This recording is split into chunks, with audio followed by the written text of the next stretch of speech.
Personal log. It has been slightly over half a Rikatos, 1 month, since the Redemption was boarded and one of its crew members killed. Having only recently been introduced to the Vustuk upon this ship, I did not have the time to develop any attachment to the deceased Tshirt, aside from the observation that she appeared to be a capable mother and trader. I, however, am the only being aboard this vessel that remains largely unaffected by her death. The majority of the crew is serious at best and morose at worst. They go about their task in an efficient and mechanical fashion, seldom conversing with each other on any subject that does not pertain to work. Leisure periods no longer contain the activities they once did. Warren's games amongst the mature crew members or Kashmir games amongst the children have all but ceased, and when either are played they are subdued, quiet affairs. Yet those changes are temporary, I hope, and will with time return to what they once were. Unfortunately, my hope only holds for the crew. By far those most affected by the recent death have been the deceased mate and child, and human. The child's condition pains me the most. He has stopped. That statement may not make sense at first, but I assure you in every way it is true. He has not merely stopped behaving as he once did, he has stopped doing anything. It is not that he refuses to continue in his previous lifestyle, it is that he merely doesn't seem to care. He is not difficult to move. Simply taking him by the hand is enough to lead him anywhere, and placing food in front of him will cause him to eat, thankfully on his own, but without prompting he would stare at the wall until starvation killed him. As cruel as it may sound, I would prefer it if he mourned his mother's death, rather than be in this shambling semblance of life. It would be far more understandable and less unsettling. But while the child's condition is unnerving, the mate and human's daily countenances are, in a word, terrifying. Both are angry, to put it mildly. The mate, already possessed of a quick temper, now lashes out given the slightest provocation. He can hardly go a conversation without yelling, and his tone never strays far from aggressive. His mere presence in a room is enough to stifle all idle chatter, and I would not be surprised if several of the crew would rather handle emergencies on their own, rather than inform their captain. He is driven to exact revenge upon his mate's killer, yet is not intelligent to do so on his own, which only adds to his frustration. His anger, though, I can understand. It is the anger I am accustomed to, and had you asked me a mere Rikatos 2 months ago, I would have told you it was the only way in which anger was expressed. Human, however, has opened my eyes to a different expression of anger, or rather a different expression of hatred. Hatred, as I have known it, has always been a loud affair of enraged outbursts, heated looks, threatening gestures, and shouts of victory or despair when all is done. Human's hatred is quiet, and much, much worse.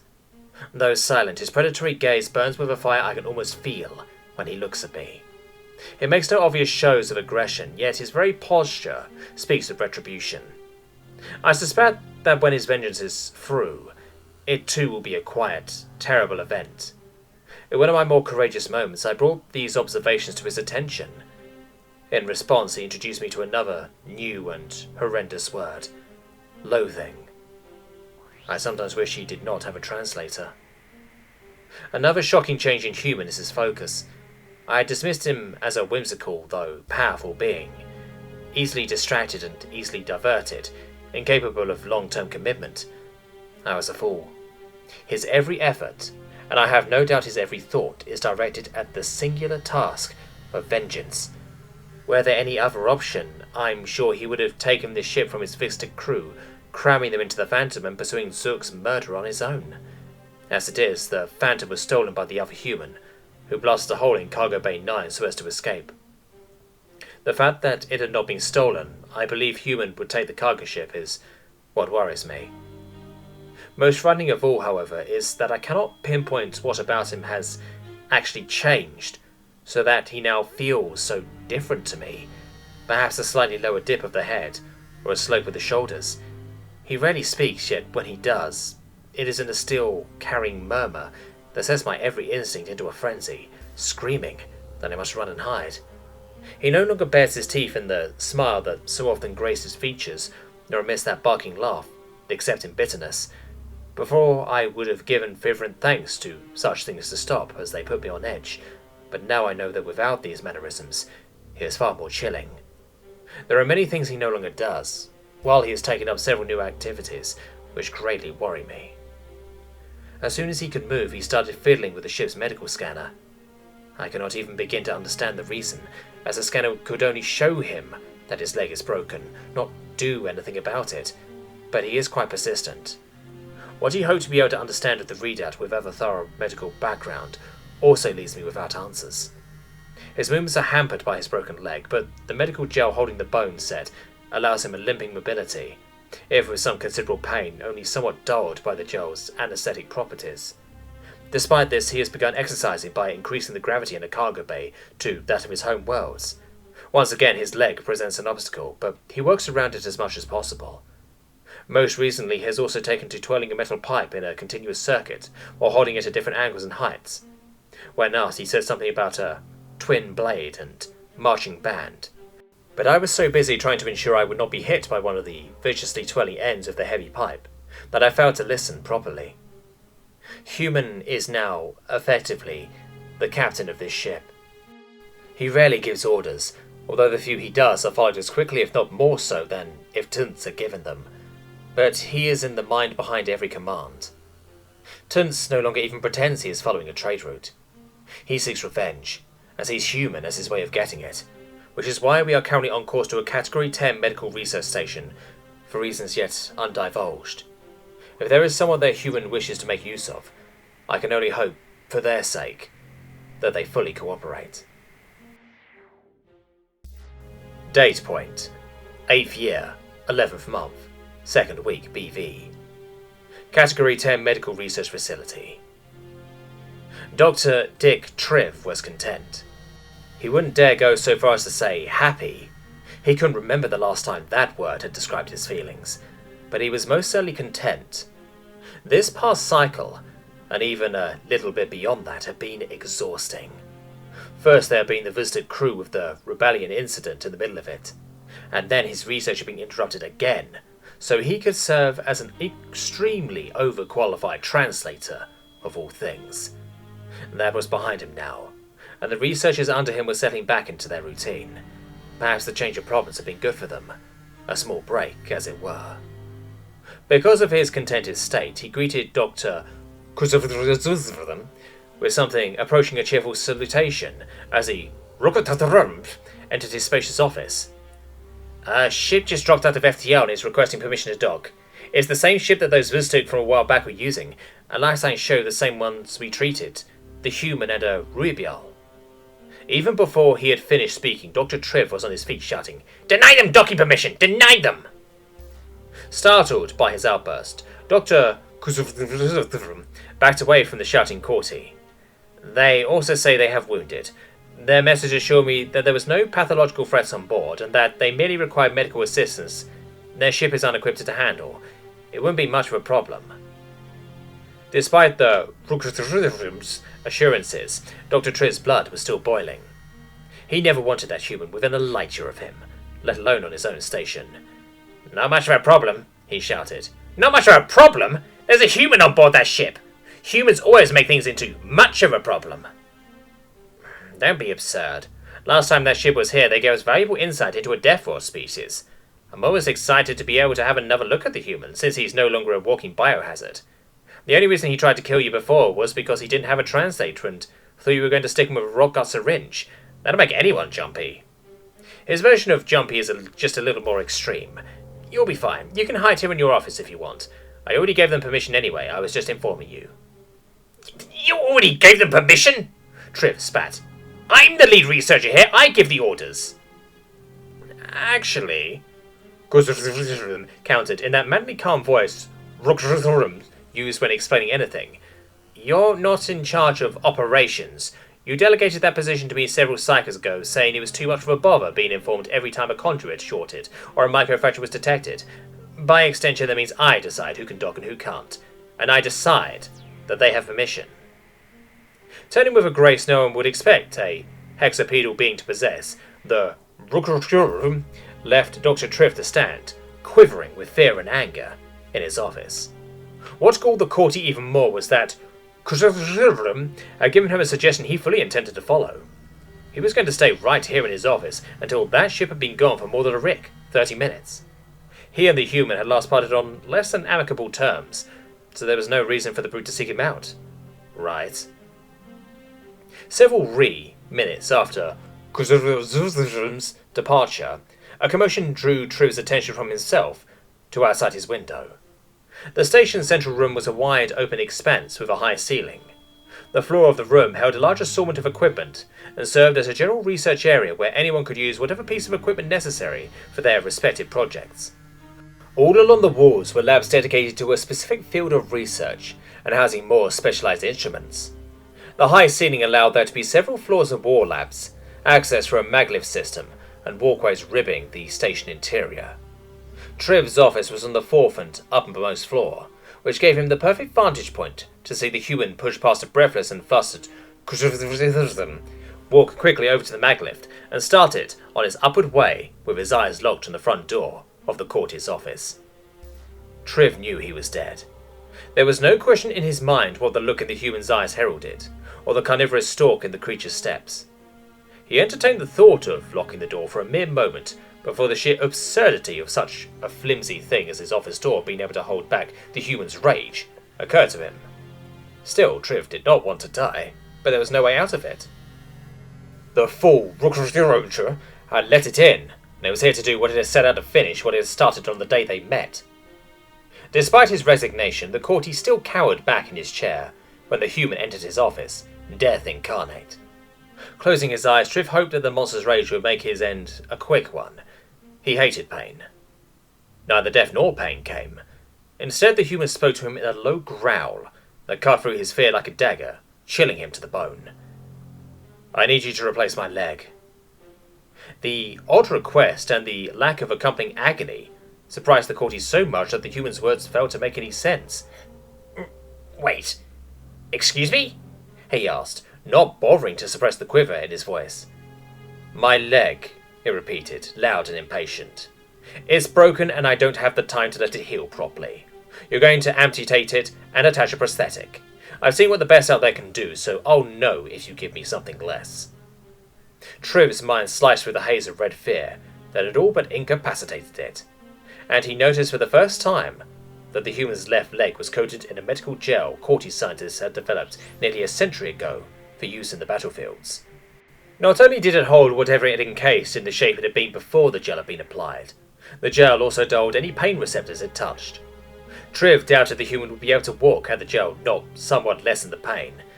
As it was, it appeared that whoever had set the bone before applying the gel had done a poor job of it. If the human's leg ever healed, it would never be the same again. His newly liberated mind also presented a counter-argument to the human's request. And once I'm done fixing your leg, you will kill me. I'm going to die anyway, why should I help you? And don't pretend like you don't want to kill me as much as I'd like to end your miserable life. Besides, why trust me to perform such an operation? The human smiled, but this was no expression of warmth or happiness. Yes, smiles meant as much to humans, and his translator would have informed him accordingly of the warmth it conveyed, had any such warmth been present. The courtier researcher didn't need his translator to tell him this smile was different. This was unmistakably an act meant to bare the teeth in a threatening manner. Everything from the tilt of his head to the glint in his eyes bespoke of a bloodthirst even a hunter would envy, and sent the courtier cowering back against his chair. Why do I trust you? Because I understand you. You're self-centered, callous, and will do anything to preserve your life and, more importantly, your pride. You're also smart enough to know that you wouldn't survive an attempt to cross me. As such, you're the one I trust the most to do something like this. You just need proper motivation. Triv cut in the moment the human paused for breath. You don't understand me as much as you say if you believe the threat of death will be a sufficient motivator, at least when it comes to someone who has reason to see me dead regardless. You haven't answered my other question. Why would I help you when you'll just kill me afterwards? The death welder in front of him laughed. Not the happy, light, barking laugh he had heard the human use before. It was a slow, heavy, bitter croak of a laugh that only served to darken an already depraved conversation. You didn't let me finish, the human continued. I know my threatening to kill you won't work as a motivation. That's why, if you fail me, I won't kill you. I've been looking into the courty past lately, trying to find something I could use. I learned all about your eugenics program and expanded intelligence. I also learned how you did it. It was pretty simple compared to what I thought you guys would come up with. I don't pretend to know the minutiae, but from what I could figure, you just crammed a new lobe into your already oversized heads and made it the control center over your previous inferior parietal lobe. Triv stirred nervously. He didn't mind hearing about his people's past. They'd done the right thing as far as he was concerned. But if there was one person he wished didn't know it, was the human. He remained silent, though, as the monologue continued. There was quite a bit more, but I didn't bother reading it because something Manny once told me gave me an idea. He told me how he had heard of a guy in the war who'd had a part of his brain blown away by a grazing kinetic pulse. A medic had been right next to him when it happened, though, and nothing strictly vital had been lost, so the guy survived. Still, he wasn't really there when he came to. He just kind of shouted unintelligible gibberish while drooling, but it got me thinking. Triv suspected where the abomination was going with his speech, and he hoped fervently that he was wrong. As the human spoke, its smile widened menacingly.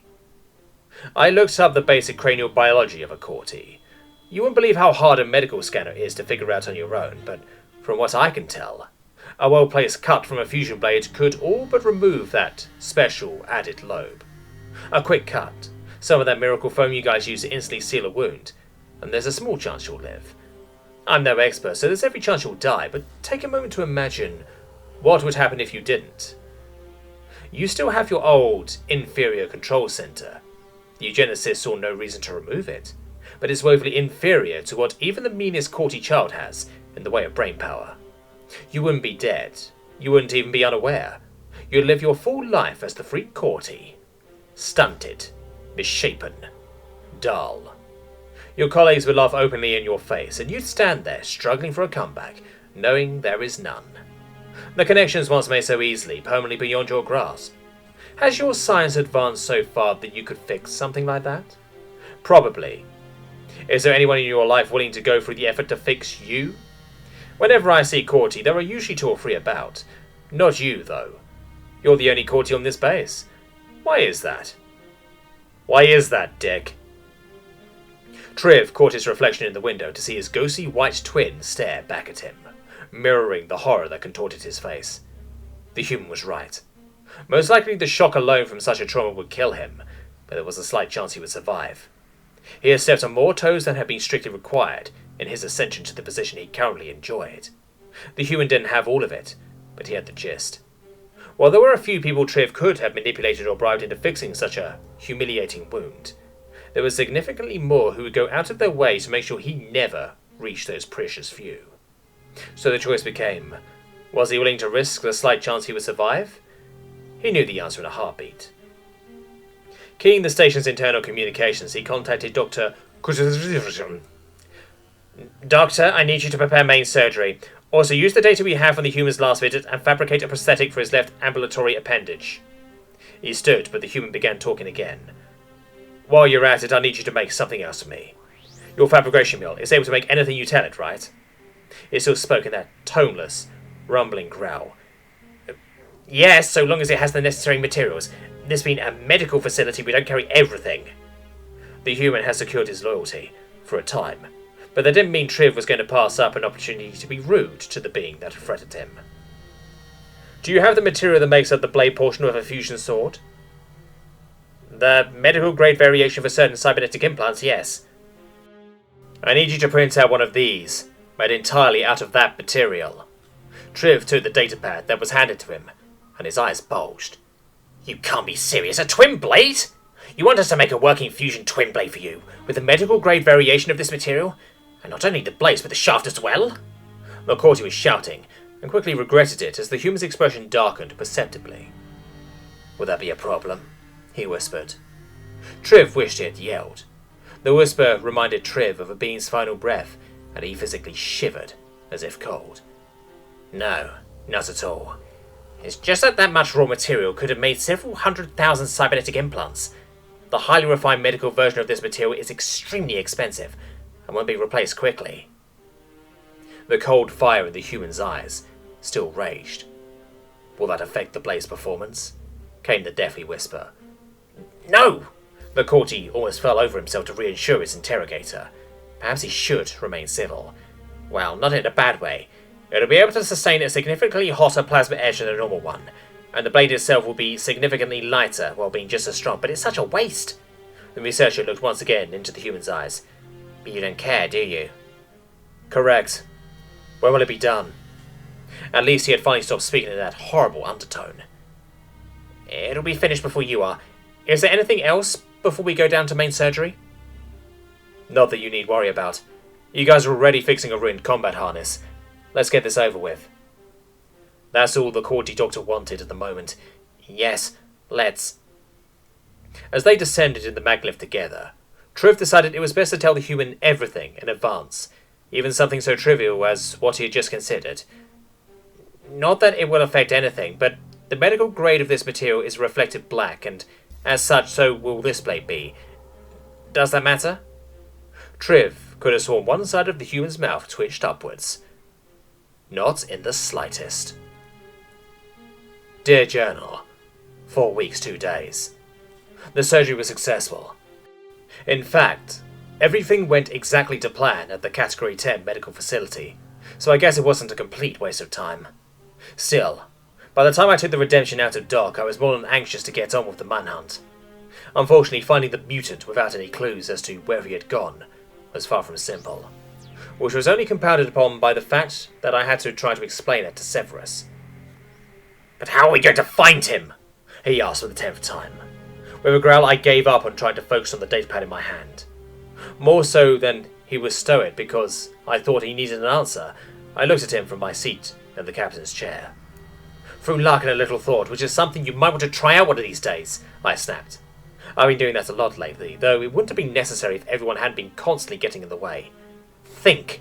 The mutant's trying to find something to do with himself. He's taking his revenge as he sees it, and the only way he'll see me again is if I find him. So how's he going to occupy his time? He's not going to be content to just sit on a rock out in the middle of bumfuck nowhere. At least I have to hope not. Because if he is, then there's no chance in hell I'll find him. The galaxy's just too big. So if he's not just going to go into hiding, then he'll probably go back to fighting. That's all he's good for now. But the Celsi won't take him back, he's a deserter. And I'd love to see the fallout if he got in a Dominion recruitment line. So where's he going to go that still gives him an outlet for violence? I waited. Surely I'd outlined my plan enough already that the blue giraffe would get it. After several long moments I gave up with another growl. Piracy or bounty hunting, you fucking idiot! But you're making so many assumptions, Severus protested. How do you know he still has the urge for violence? You said his revenge was through, so wouldn't he go back to what he was before? I laughed. I laughed for longer than I could remember doing so for a long time. Still chuckling, I looked Severus in the eye. Do you really think that's how vengeance works? Do you believe he just gave up his hate the moment he was done? He turned himself into a monster for his vengeance. What do you think he held in reserve? He gave up his soul to have a shot at me. Now all he has is what he's done to himself and his anger. He's not going to retire into a peaceful life. He's going to do what he's now built for. But maybe he'll join a corporate security force or even an armed escort service. If he thought any kind of established authority was worth it, he wouldn't have taken the route of personal revenge, I retorted. Severus was starting to look exasperated. Fine then. Assume you're right, and he will either become a pirate or a bounty hunter. You still don't know how to find him. I know which shipping lanes have been known to have piracy problems, but only on routes I use, which is only a fraction of how many there are. And as far as bounty hunting is concerned, I don't know the first thing when it would come to finding out who has a price on their head, and I doubt you know much more than I. So what do your grand assumptions mean when it comes to actually doing something? I smiled. For some reason Severus shivered, though I'd never gotten the impression he thought the ship's environment cold. You're right in saying I don't know anything when it comes to bounty hunting, and as that's the first line of work we'll be checking, my lack of knowledge would normally be a problem. Thankfully I've already solved it. Before I went under for surgery I asked Manny to get Dick to give us some names. That courtie may not know the first thing when it comes to bounty hunting, but I'm sure some courtie out there does. Even if Dick has a shortage of friends, I'm willing to bet he knows someone less than reputable I could talk to. If Dick doesn't particularly like the person, so much the better. He'd be more willing to point me in their direction. And he gave you names of people you should talk to. I held up the datapad I'd been reading before the interruption, as well as last known locations and short descriptions, on the condition that I didn't tell these people he sent me. From the sound of it, Dick would be overjoyed if I killed these acquaintances in the course of conversation, but I see no reason to do him a favour. A resigned sigh escaped Severus's lips. Then where is it we are headed, if I may ask? I turned back to my reading. A planet with the name of perfection. Date point: 8th year, 11th month, 1st week, BV. Redemption: in orbit above Class 3 planet perfection. I'm not going with you, Severus stated, as though this were the first time. I never understood why he felt the need to repeat statements that hardly needed to be said out loud, let alone multiple times. Obviously, I didn't ask you to come, and had you wanted to, I wouldn't have let you. You'd fuck the whole thing up. I don't see how you avoid doing that even without my help. The ex-captain shot back with something approaching his usual temper. You've already lied to this individual concerning your available funds in order to secure an appointment. Why do you think they won't kill you the moment they see you can't pay? I'll be persuasive. Not waiting for a response, I got into the newly acquired landing craft, letting the ramp close behind me. Perfection was a thriving commercial and industrial hub, which had made it easy for Severus to unload his cargo for reasonable prices and use the money as well as some he had saved up to buy a small shuttle and several other items. Nothing fancy, but necessary, since it wasn't as if I could have taken the entire cargo ship down into the crowded system capital city of Ideal. Not for the first time. I wish I still had the Phantom. P2 would have to wait, though. As opposed to Severus's company as I wouldn't have minded Manny's help. He was useful in a tight spot. Manny had declined my offer, saying he hadn't been feeling well. Now that I thought about it, Manny seemed to be avoiding me. Oh, he did what I asked, but whereas before he had been like my shadow, now he always seemed to find a reason to be in a different room from me. Considering how being near me always tended to get him hurt, I guess I couldn't really blame him. But if I was really starting to lose him, then that set my plans back a little bit. I'd been counting on his help when I next confronted the mutant. I'd see him either way, with or without Manny's help. Putting thoughts of my orange companion out of my mind, I focused on flying for a while. According to the short description Dick's notes had provided, this Vakno was my best shot at finding out what I wanted to know, but she was intolerant of tardiness, to the point that if I was a few minutes late, I might as well not bother showing up.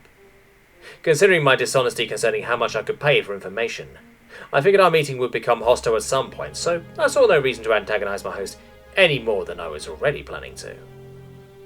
Arriving several minutes early gave me enough time to prepare the other items Severus had purchased, along with the shuttle. The clients who called upon this particular courtie had a reputation for coming and going anonymously, according to Dick's notes, so I saw no reason to break the mould. Donning a thick black coat that was for something several feet taller than me, at least it had the right number of arms, and activating a personal privacy field, I swept from my shuttle, attempting to appear more confident than I felt. Exactly 1 minute before my appointment, a figure similarly cloaked and hidden emerged from the doorway I had been instructed to enter. Deciding to be punctual to the point of pedanticism, I waited another 45 seconds before allowing myself in. Through the door and down a short flight of stairs, I found myself in an aesthetically furnished office boasting one desk, with a small computer terminal on top and a single courtie sitting behind it, hands folded. A small smile touched her lips as I entered the room.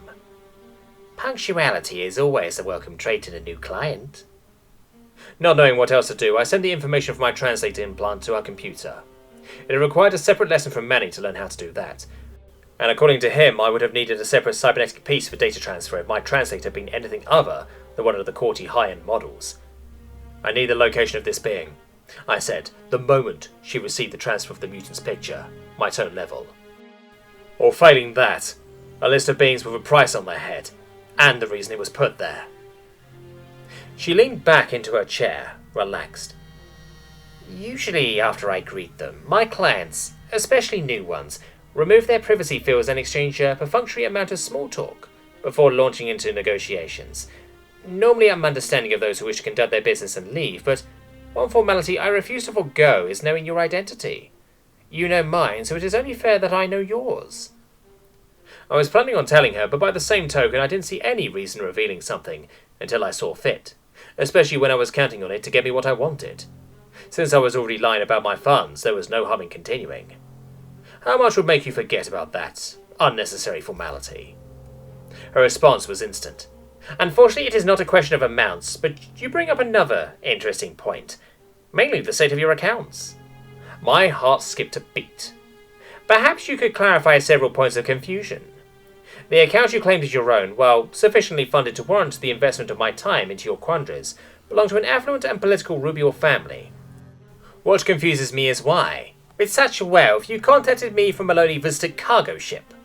Surely you could have secured a more expedient or at least comfortable mode of transportation. Also, withholding communication information does not make your message utterly untraceable. Shit. She wasn't done.